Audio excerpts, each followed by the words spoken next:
আসসালামু আলাইকুম। সংবাদে আপনাদের সবাইকে স্বাগত। সংবাদ শিরোনাম।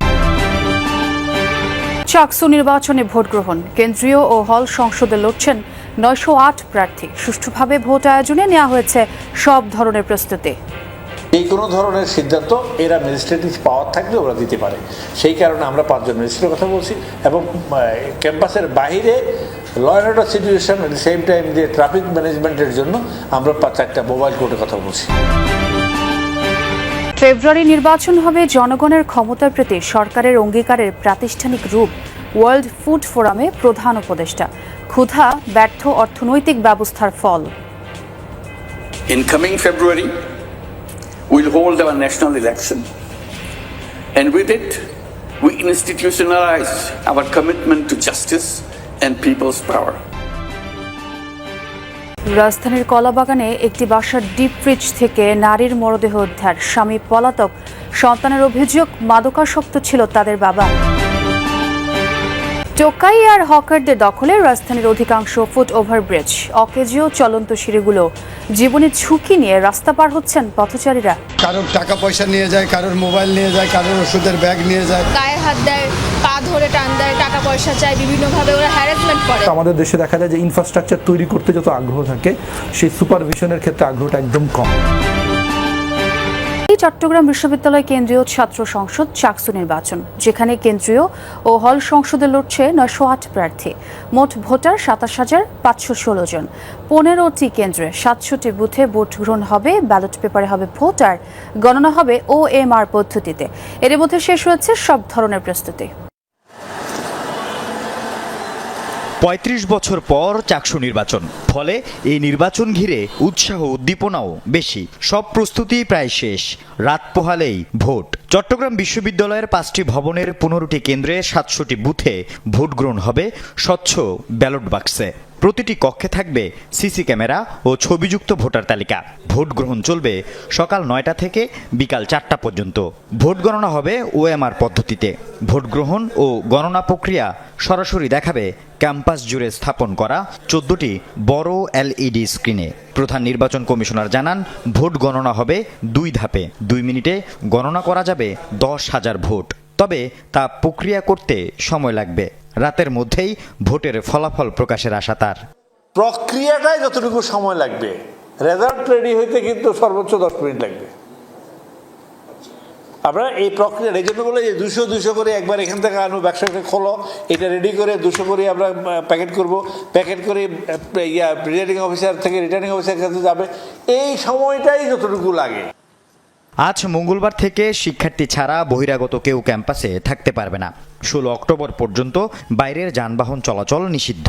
ভোটের দিন বিশ্ববিদ্যালয়ের ১৪টি প্রবেশপথের মধ্যে ৭টি বন্ধ থাকবে। নিরাপত্তা এবং শৃঙ্খলা রক্ষা বড় চ্যালেঞ্জ মনে করছেন সংশ্লিষ্টরা। ভোট গ্রহণের প্রতিটি ভবনে একজন করে নির্বাহী ম্যাজিস্ট্রেটের পাশাপাশি থাকবে র্যাব, পুলিশ, বিজিবি, সেনাবাহিনীর টহল টিম ও মোবাইল কোর্ট।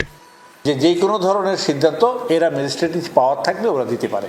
সেই কারণে আমরা ৫ জন ম্যাজিস্ট্রেটের কথা বলছি এবং ক্যাম্পাসের বাইরে law and order situation at the same time দিয়ে ট্রাফিক ম্যানেজমেন্টের জন্য আমরা ৪টা মোবাইল কোর্টের কথা বলছি।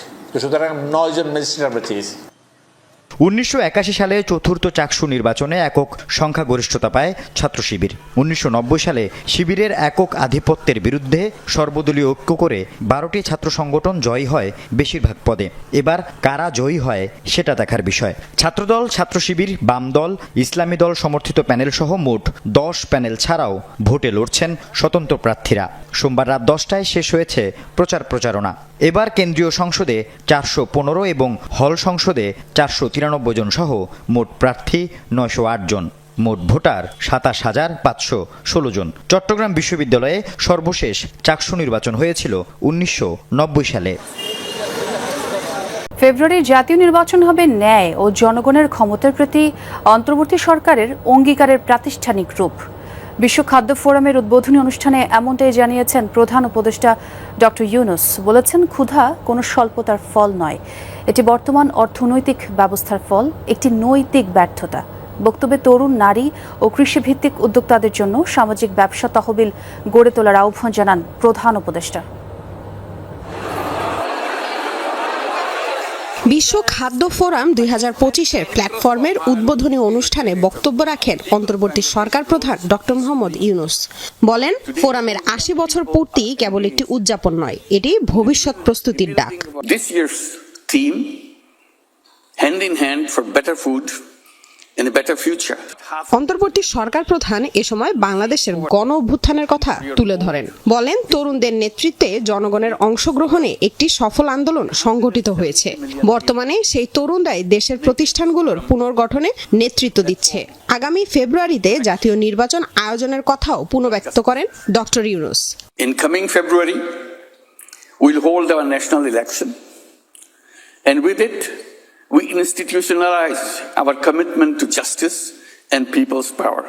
ক্ষুধা কোনো স্বল্পতার ফল নয়, এটি মানুষের তৈরি অর্থনৈতিক ব্যবস্থা ও নৈতিক ব্যর্থতার ফল বলেও মন্তব্য করেন professor Yunus. In 2024, 673 million people went hungry. Yet we produce more than enough food. This is not a failure of production. It's a failure of the economic system. It's a moral failure. While we couldn't raise a few $1 billion to end hunger, the world spent $2.7 trillion on weapons. Is this how we define progress? Doctor Yunus আরও বলেন, বাংলাদেশের আয়তন ইতালির অর্ধেক হলেও 18 কোটি মানুষের খাদ্য যোগাচ্ছে সরকার, পাশাপাশি 13 লাখ রোহিঙ্গার আশ্রয় ও খাদ্য সহায়তাও দিচ্ছে Bangladesh. We have become self-sufficient in rice, which is our staple. We are among the world's top producers of rice, vegetables, and freshwater fish.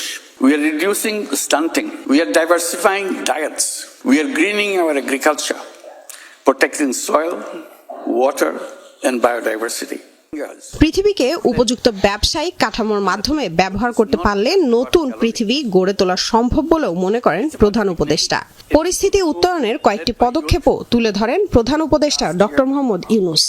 We must build legal and financial frameworks to support this kind of entrepreneurship, not stand in its way. রাজধানীর কলাবাগানে একটি বাসার deep fridge থেকে এক নারীর মরদেহ উদ্ধার করেছে police. মৃত তাসলিমা আক্তারের বড় মেয়ে জানান, তাদের বাবা মার সম্পর্ক ভালো ছিল না। মাঝে মধ্যেই বাবা তার মাকে মারধর করতেন বলে অভিযোগ করেন তিনি। আর এই ঘটনার পর থেকেই স্বামী নজরুল ইসলাম পালিয়েছে বলে জানিয়েছে পুলিশ।